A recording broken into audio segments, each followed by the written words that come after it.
Want some books? Hello, we're here at Pershing Square, and we have some books for sale. What is your name, sir? Fabulous. My name's Eric. Eric, Brian with the New American Media. Nice to meet you. Brian. So let's go over a quick overview of what types of topics and why these books speak to the people here today.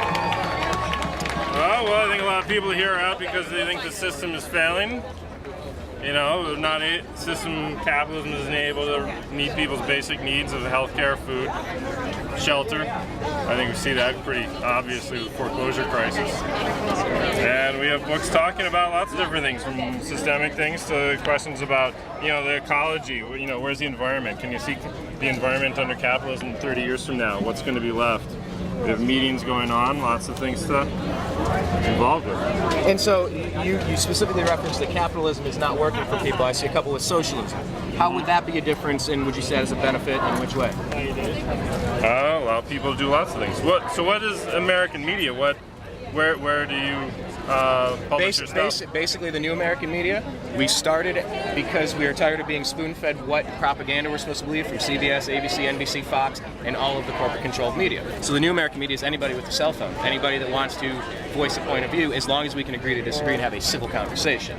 That's what founded our movement. That's what got us moving to tell the story. And we know the people are coming out here, just like in Wall Street. You're seeing it spread all over the country. We're trying to figure out what the people at these events are trying to say. I think it's obviously a lot of people, but the insane hunger of Wall Street to consume all available resources at the expense of just basic survival of the rest of the population is, struck a nerve with pretty much everybody. So I think that's something that's, that's the core of really driving people out. Where do people go with that? Still in 100 directions. It's kind of like that scene for debate. It's like that scene in The Matrix where it says humans are the only organism that devour each other at the expense of itself. It's that whole scene, and it's just like, in some ways, that's true. So, what if you could talk to America that can't be here right now, and they're like, "Oh, Occupy Wall Street," or they see hashtag Occupy L.A. What brought you today? What message do you have for the people that couldn't attend and are interested in what's going on here? Well, I think it's something we've been seeing all year, going back to December and the launching of really people's aspirations for a better world in Tunisia. That, what was before impossible is now possible if people get together in a united way and fight for it, and, starting to put their ideas and frustrations, instead of being alienated at home, put them into a social power that can do something about it and draw people together and actually share, life's difficulties. That is, somebody's unemployed, on the verge of being homeless. Like, it's not because of you, it's because of a system. It's because they're living in a country where people under 25 have 50% unemployment. Like, not having a job, and it's not because of anybody's personal abilities or whatever, but being able to get beyond that. Like, that's what people are taught and told in the system that produces that, but being able to go beyond that and say, it's not about me anymore. It's that idea that people are beyond, and it's actually about something bigger and broader, and there's people that I can work with. Well, one of the first people we interviewed when we first showed up, she had a button on, and one half was George Bush and one half was Barack Obama, and it was kind of saying that there's really no difference in some levels between the two. When a Republican president starts a TARP program bailing out banks, continued by a Democrat president, when the country moves for hope and change 3 years ago, and a lot of people are feeling like this is more of the same, as we head into 2012, how do we not fight each other over fringe issues? And what are we supposed to do moving forward in the republic that we live in? How do we do this in a civil way where these basic concepts can be constructively advanced, as opposed to the fighting of people on the same team? They play for the same football team, the same jersey. But election time, everyone starts arguing with each other. Do you have an idea of how we can avoid that moving forward to 2012? Right. Well, I think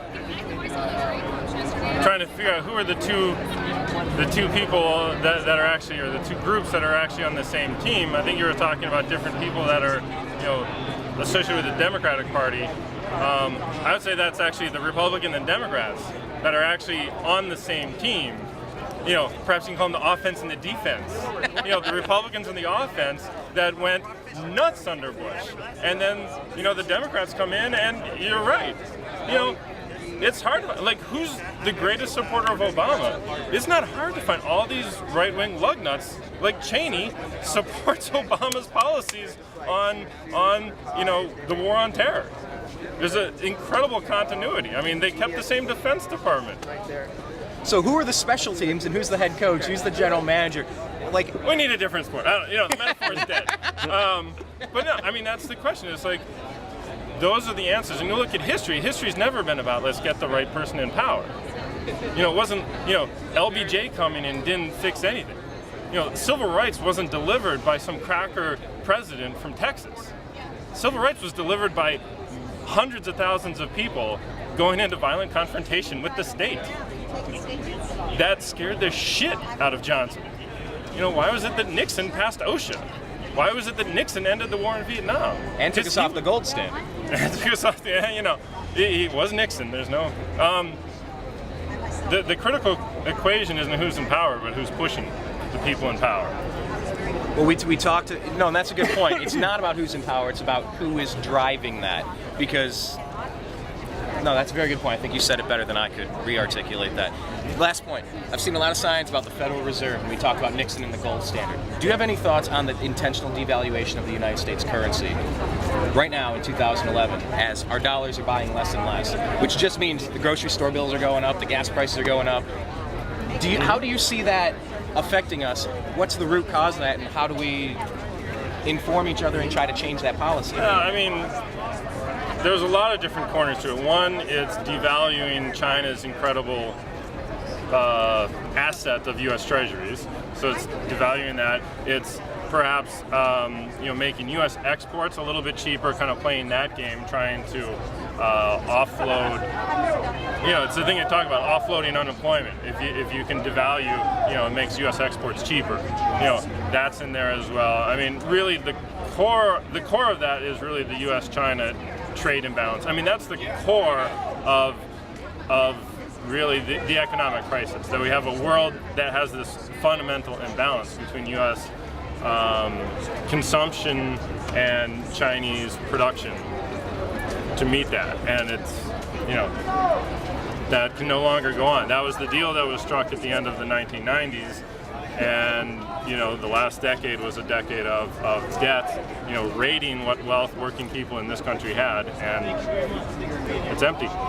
So the most important point as we leave you today, your one final thought to everybody watching online, wondering what this is, your final thought to all the people checking it out. Pretty easy. Get organized. Get a whole bunch more people, get some ideas, put them into action, look around, find a lot of good groups, I'm a socialist. I think that's where people need to be going and be identifying what that is, looking to, the great history of Marx and all the history that's come from that. There's a lot of great ideas not to be reinventing right now. So for some people that hear the word socialism and have an instant cringe, what is the benefit of socialism as you see it compared to what we have today?